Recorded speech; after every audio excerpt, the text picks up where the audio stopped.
Hello, welcome to this course on emotional self-regulation. I'm so glad you decided to enroll and to begin the healing adventure. And I'm looking forward to sharing a bit more about our story and background and some snippets from my favorite authors and experts in the field and a kind of a overview of the course ahead or a roadmap or a treasure map. So, emotional self-regulation, your ability to calm yourself down when you're upset or feeling overwhelmed. There's more to it and we'll get into it, but let's start with a simple definition and let's start with calming ourselves down. Let's take a deep breath.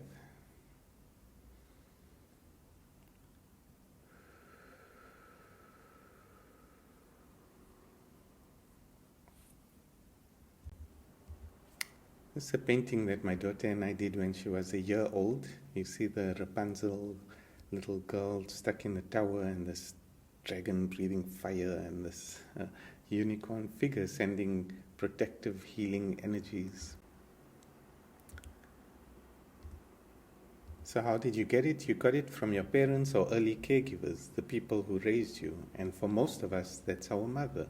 Self-regulation develops through relationship with your mom.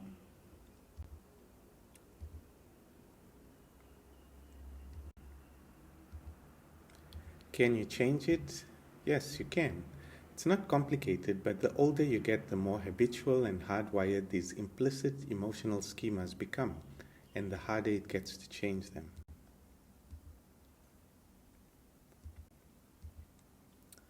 So who are you? Are you a parent trying to guide your child? Or perhaps you're a healer or psychologist trying to help your patients? Or a teacher trying to assist your students? Or a consultant trying to advise a government or other organization? First of all, you're a person trying to calm yourself down. So how are you? My default response to this question is good, thanks, and you? It's become a reflex response to a generic question. Why is it so hard to explain how I really feel, how we really feel? And most of the time my attention is projected outwards. I don't even know how I feel inside. And I'm a complex mixture of different shades and tones of different emotions that I have difficulty explaining and expressing,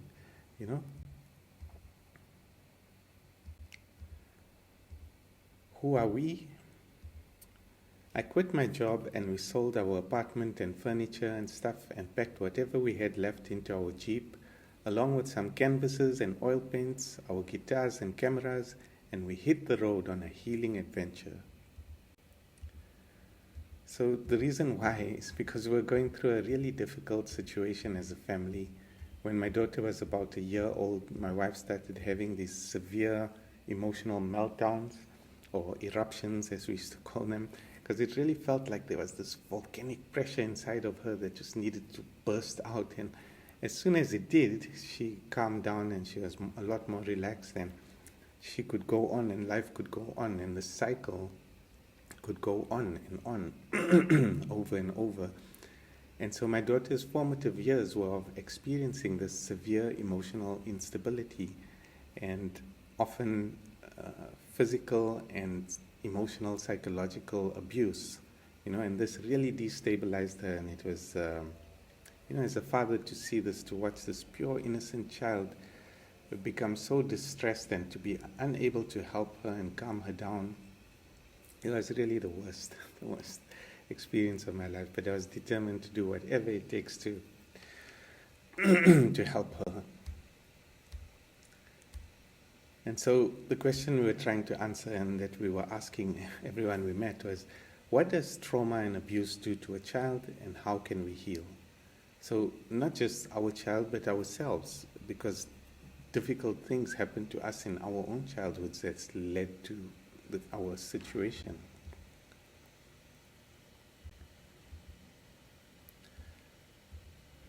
So So for 6 months, we traveled the south coast of Africa, exploring pristine, unspoiled nature and meeting fascinating people, artists, and healers, experiencing their creative offerings and treatments, and most importantly, restoring emotional self-regulation in our child. So a few weeks into the adventure, and I was so relieved and happy to see that she was back on track, you know. And it didn't take fancy techniques and complicated theoretical frameworks and whatnot. All it took was quality time in nature, you know, hiking in the cloud forests and running on these beautiful beaches and swimming in the ocean. But most importantly, having me there to calm her down every time she got upset and overwhelmed, and helping her to breathe and talk through it and understand what's going on, what's the situation, and what she can do to resolve it, you know, and to shake it off and to jump up and run about and release the charge, the energy of it, you know. And yeah, so my my knowledge and expertise that I'm sharing is based on this practical what can I say, experience of helping my child to heal. And since then, I've helped other children to heal also, you know, so it's not a theoretical thing. But I did study it afterwards, and I went to university to study this thing so I could make the connections between my experience and between the theory. So in this course, you will discover how you feel inside, how you express yourself, how you relate to others, how you get your needs met, how you deal with stress and respond to opportunities and adversities.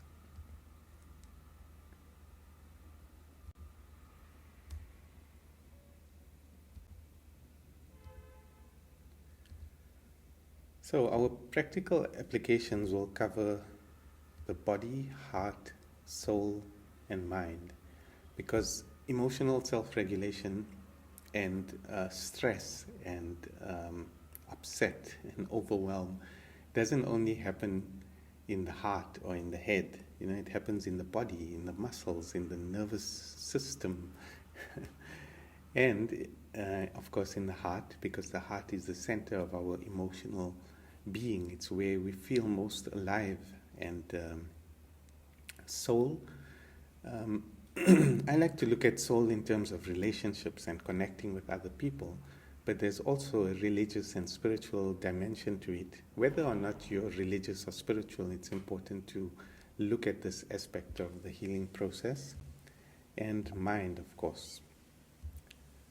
So yeah, let's leave it at that, and we'll pick it up in the next one.